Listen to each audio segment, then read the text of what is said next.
Welcome to the WRAL Daily Download. I'm Grace Holland. An adoptive mother is accused of killing two siblings who have been missing from Fayetteville for years.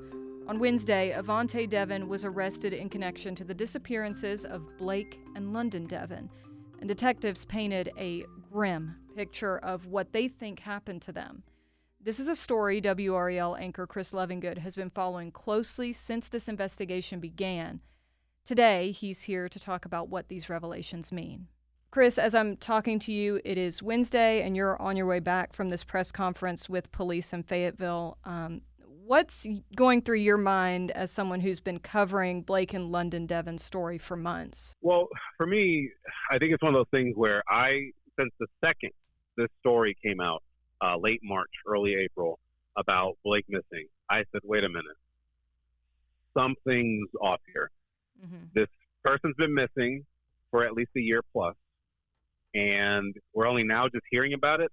And they also had mentioned at the time, police, that there was something else separate they were investigating that led them to this.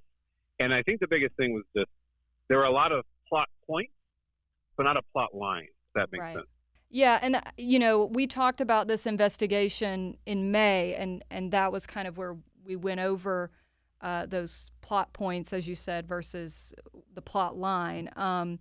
And we actually had that conversation on what would have been Blake's 18th birthday.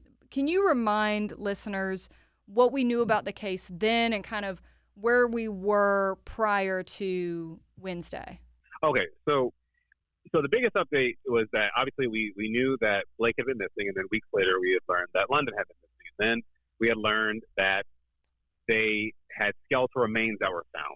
And then they didn't say where these skeletal remains were found. It was very confusing. Again, we kept getting plot points, but not a plot line. And it turns out that investigators were trying to piece together some kind of timeline. That's why they even took to social media and press releases urging people, if you had ever been to the home, maybe you came there for a utility worker call, or maybe you delivered something there. They wanted to know when you were called there, what you did there, etc. And after that point, we were trying to figure out what exactly led them to the investigation to begin with, right? And that's when we eventually learned about these 911 calls that came out, that we learned that Avantae Deven had called police reporting that her son had been missing. I need to file a missing persons report. All right. So I was told to call 911. He told me he was going to a Buddhist retreat and never called back. When did you last see him? I believe when I told you during those holiday times, about a year and a half ago. So what holiday times? The last holiday, it was between Thanksgiving and Christmas. Around November, 2023 or 2022? Oh, goodness gracious. 22. And that's where, again, another red flag in this story. So this person's been missing for this long, and then it's only then getting reported. And mind you, that call that I'm mentioning is from January. Right. The initial call that we learned now, and we've confirmed this from hearing the call, and now we're hearing from police the plotline. It was I believe it was November last year is what they said. So late last year was this call that they had received regarding a mental health crisis. The victim told authorities that he had not seen his brother Blake in 5 years, and that the last time he had seen him, he had a broken arm, and that he's now dead. That's kind of taking us to where we are now. We now understand what the catalyst was to begin the questions. We're kind of getting a more efficient timeline now in terms of when he went missing, which we're hearing from investigators. He's been missing for 5 years, according to his brother. And then London's been missing since 2019. But to my understanding, Avantae Deven never reported her missing. That's coming from investigators from the press conference. So that takes us to where we are now, which is Avantae Deven has been charged 7 counts. She's charged with 2 counts of first-degree murder, 2 counts of felony child abuse, 1 count of kidnapping, 2 counts of concealment of death. She's at the Cumberland County Jail. And when did you first learn about this arrest on Wednesday? And what were the steps you had to go through to get down there to Fayetteville? I just think it's interesting to talk about. You know this, right, Right. Grace? Whenever we make connections with people and we talk with them, and so essentially I've been connecting with a group of individuals who have been basically feeding me tips. They've been giving me information about what they see and what they've heard. And I got a message. Oh goodness, this had to have been, I think, 12:05, maybe slightly before our noon show. I get pictures, and I see this post, hey, they're arresting her. I see these pictures, and I reach out to the person who's taking the pictures. They were more than happy to send me videos, and we saw the car get towed away on Berrydale Drive in Fayetteville. We also saw animal control there. They were putting cages in the back. You could hear a meow, so presumably a cat was being taken there. And this is because of connections I had made months ago. And that's also how, at this very moment, I'm able to say that I interviewed. Her name used to go by Cherish Deven, but now she goes by Brianna Morrow. And when I had interviewed her weeks ago, but I couldn't go with that interview at the time because we needed to corroborate the story with investigators what they were saying. But all that connection is because I had been working behind the scenes on this story. But yes, as a journalist, we were like, we want to be able to report something. But our core job, is not to be first. Our core job is to be right and to get the facts, and that is what I've been working to do Exactly. for weeks. Right. We appreciate your hard work on this, Chris. And I think it just this is a great example of sometimes it might seem like you're not hearing updates on a certain story, but it doesn't mean we're not working on it.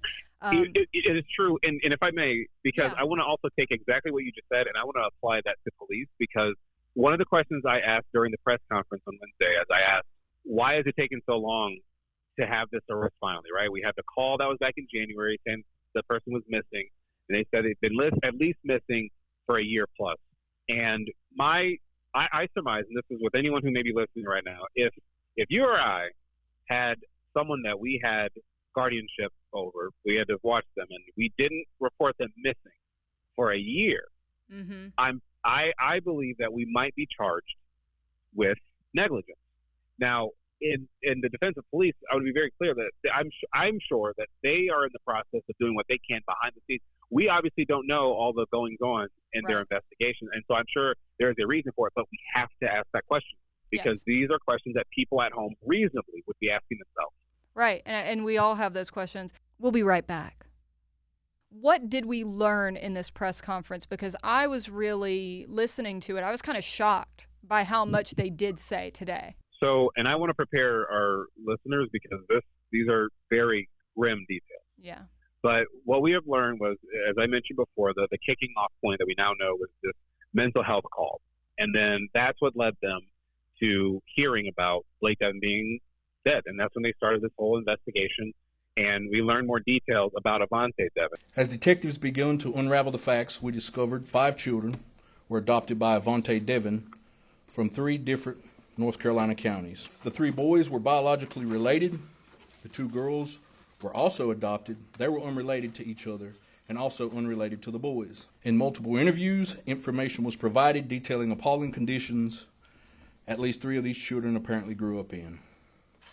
Avantae Deven is said to have kept them in small rooms in complete darkness at times. They were given little or no food and could earn nourishment through by, quote, doing paperwork. That means they had to write hundreds of paragraphs to apologize for behaving.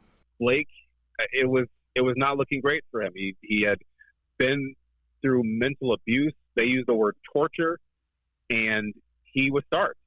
He was starved and he was neglected. London sort of had the similar situation. She was starved and neglected, according to investigators. And then this part is extremely grim. The investigation uncovered Blake likely passed away while the Deven family lived at the Eichelberger Drive home.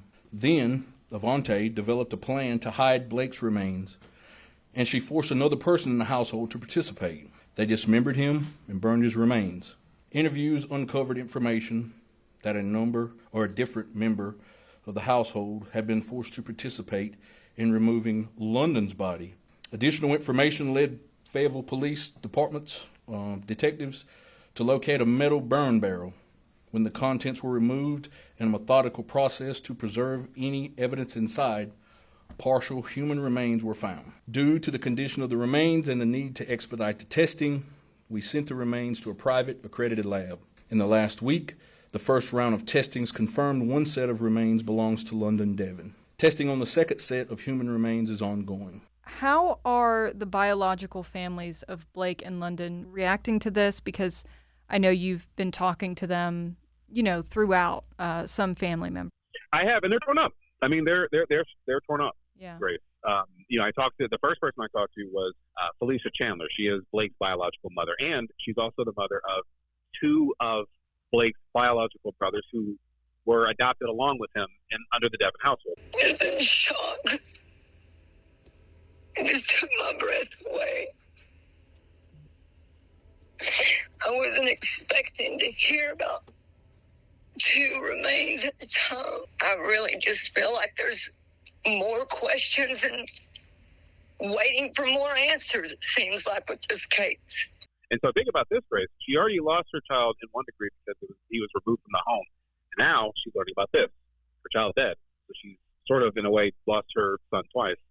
Then I also heard from Sherry McClellan. She is London Deven's biological mother, and she says, my family and I are more than shocked. Speechless is an understatement.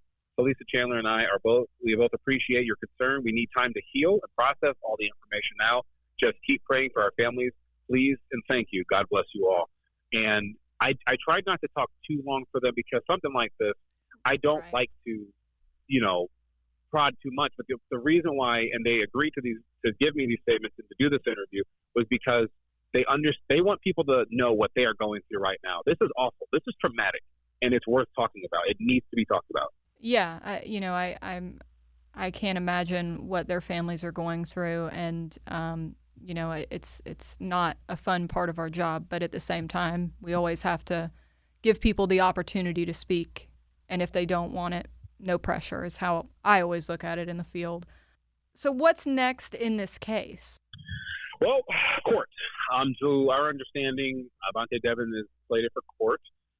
She is supposed to be there today, so 2:30, and in the afternoon, and trying to get to see what may happen in court. And I will say that the last person listed as Avantae Deven's lawyer, I have tried to reach out to them multiple times, even before this, and then I reached out once after we had seen the police response. And today, I was told that that lawyer is currently on medical leave. But then anytime, Grace, I have tried calling to get some kind of statement before asking, any comments on this, because Avantae Deven had not talked to us. We had tried, we went to her house, no one answered. We were trying to get some kind of statement, so we tried to talk to her lawyer, listed under court records, but we kept being told that anything regarding this case or Avantae Deven, the answer would be no comment. All right. Well, we know, Chris, that you're going to continue to ask these hard questions and stay on top of this for us, so thank you so much for taking the time to talk to me. Thank you for listening to the WRAL Daily Download. Another great way to get WRAL news is the Morning Briefing newsletter. It's a daily email that's waiting in your inbox every morning with local news, events, and headlines to get you ready for the day. Sign up at WRAL.com/newsletter.